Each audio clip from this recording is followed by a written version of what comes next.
Breaking na breaking news mga kababayan. Nako po, AFP naka-red alert hanggang ngayon. Ano po ito mga kababayan? Meron pong malaking gulo na darating.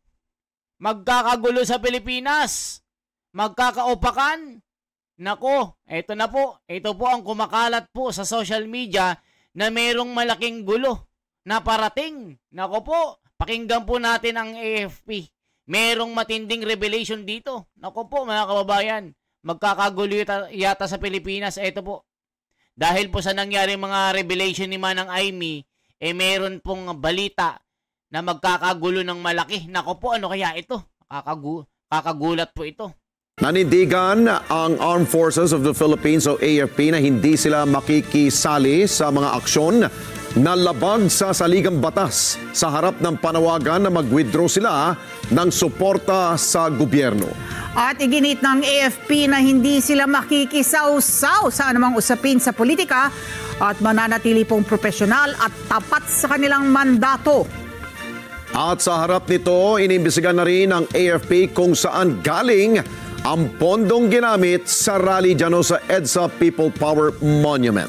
Kunin natin ang buod ng mga balitang yan mula sa live report ni Mar Gabriel. Mar.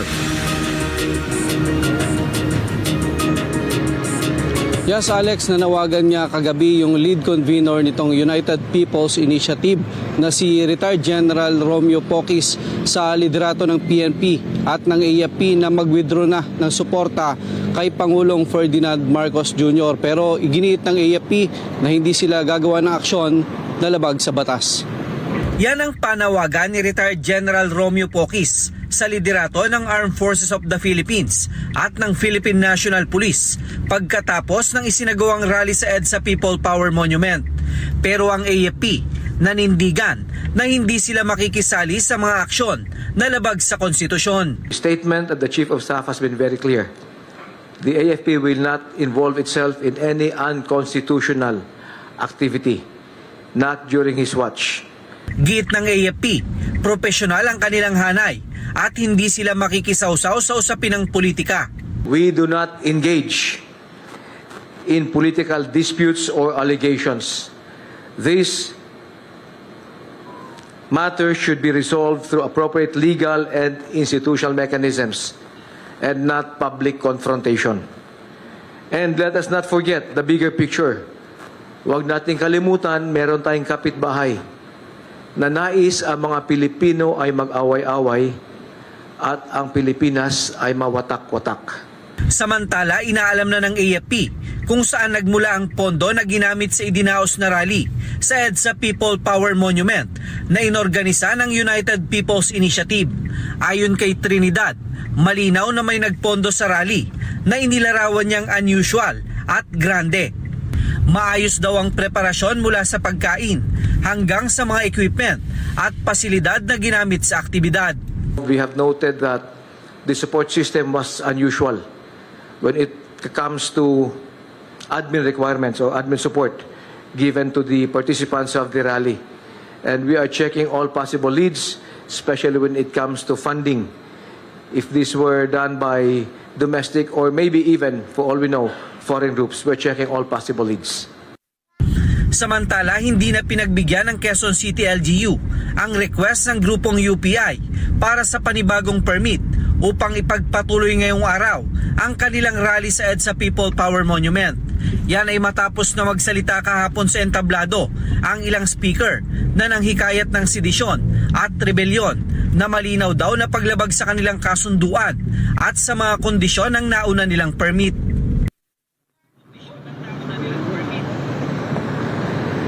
Alex, una na ring inihayag ng DILG na iniimbestigahan nila yung mga individual na nagsalita dyan sa rally ng UPI na nagpahayag noon at nanawagan sa pagbaba sa pwesto ni Pangulong Ferdinand Marcos Jr.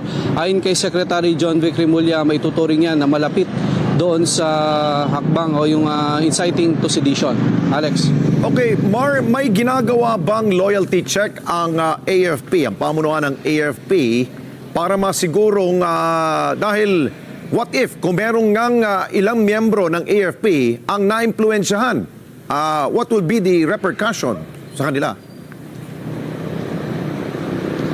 Well, Alex, ang paulit-ulit na sinasabi ng AFP, tiwala sila sa pagiging professional ngayon at matured nung kanilang mga sundalo, kaya hindi na raw kailangan na magsagawa pa ng sinasabing loyalty check dahil naniniwala sila na bagaman may sariling paniniwala itong kanilang mga sundalo, lalo sa iba't ibang usapin, kasama na nga yung usapin ng politika, pero habang suot daw nila at yung kanilang uniforme at aktibo sila sa serbisyo ay nananatiling mahigpit yung pagsunod nila sa kanilang chain of command at pagsunod sa umiiral na konstitusyon. Alex. Binababa na ba ng AFP at ng PNP ang alert level dito sa Metro Manila? Well, ang Philippine National Police, Alex, nananatili sa full alert status habang gayon din ang Armed Forces of the Philippines. Ang sinasabi ng PNP, manatiling mapagmatsyag ang bawat isa at manatiling alerto. At kung may mapansin ng mga kahinahinala sa paligid ay agad na ipagbigay alam sa mga otoridad. Okay, maraming salamat sa iyo, Mark Gabriel. Mata natin dyan po sa Campo Aguinaldo. So yan mga kababayan, ang mga kaganapan, nako po, talagang red alert pa rin ito mga kababayan. Ano sinasabi ng mga komento dito? Paano puno bulsa ng mataas sa AFP? Alaka, grabe mga komento mga kababayan. Kapit to ko talaga itong si Bronner, halaka. Wala na talagang maasahan, puro korap na lang, buwang gobyerno kahit alam na adik ang pinuno, alaka. Wala na talagang maasahan, alaka. Hindi na makikisawsaw kasi nakinabang, nako po, mga kababayan ko, matindi mga komento dito. Good job! Sabi malaki binigay ni Romualdez sa AFP, halaka. Marami pong mga ang mga kurakot alamin sana ng mga AFP. May araw din kayo, Lord. Kinukonsinti nyo ang mga masasama, alaka. AFP, PNP, NBI nang hihikayat na magrebelyon ng taong bayan sa pamamagitan ng pagprotekta sa adik at magnanakaw, halaka. Busog kasi sila. Dapat sa pera, hindi sa mandato kahit bangag ang amo nila, basta may pera lang sila. Money is more powerful, yehey, halaka. Kasama din kayo sa korap. Naku po, daming komento.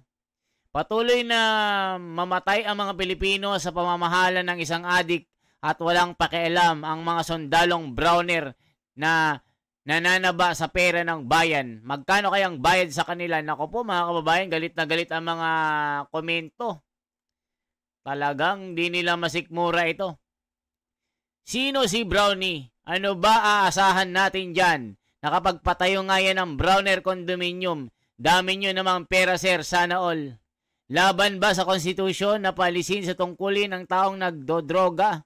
Adik, mismong kapatid ang nagpapatunay na drug addict ang kanyang kapatid para di mawala ang mga tiwala ng mga namumuhunan sa ating bansa. Sad-sad na ang mga value ng pera natin sa merkado. Nako po mga kababayan. Busog ng administrasyon. Billion-billion ba naman ang nanakaw? Nako po. Pera-pera lang, Browner. Alam na this is Jesus' name, amen.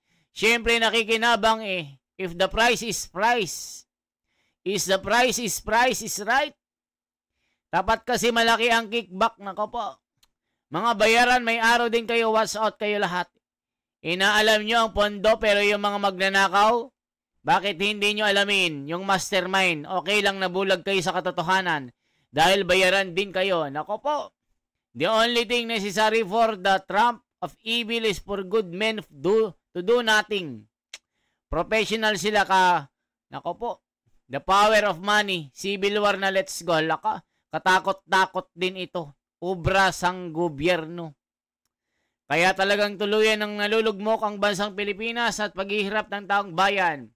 AFP, para kanino kayo? Protektahan lang ba ng Pangulo yung trabaho nyo o ang ikaliligtas ang bayan? Huwag nyo sabihin na wala naman sa kapahamakan ang taong bayan para iligtas. Dahil sa korupsyon na nasa kapahamakan na ang taong bayan o bansa. Naku po mga kababayan, yun ang mga komento, galit na galit. So isang like, isang share po at isang subscribe. Salamat po.